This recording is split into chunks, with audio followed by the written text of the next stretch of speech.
How to use DiversyFund REIT investing at properly. Beginner mistakes that cost you. Real estate investing used to be something only the wealthy could do. But DiversyFund changed that, allowing anyone to invest in income-producing properties. Still, most people don't get the full benefits, and small setup mistakes can quietly cost you growth. When you sign up, the first mistake to avoid is misunderstanding what you're investing in.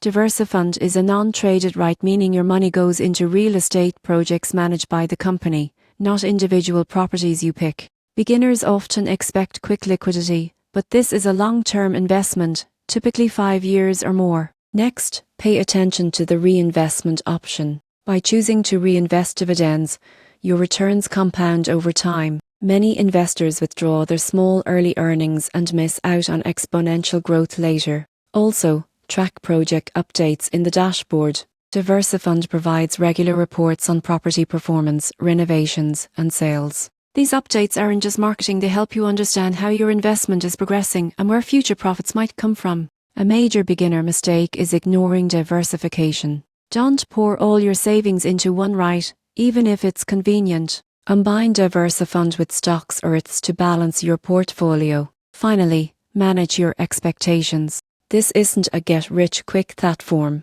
The real power lies in steady compounding and asset-backed growth. Historically, well-managed REITs can return between 8 to 12% annually, but only if you give them time. So use DiversyFund properly, understand what you own, reinvest your earnings, and think long-term. Real wealth in real estate comes from patience and consistency. Start now, stay informed, and let your investments quietly build value behind the scenes.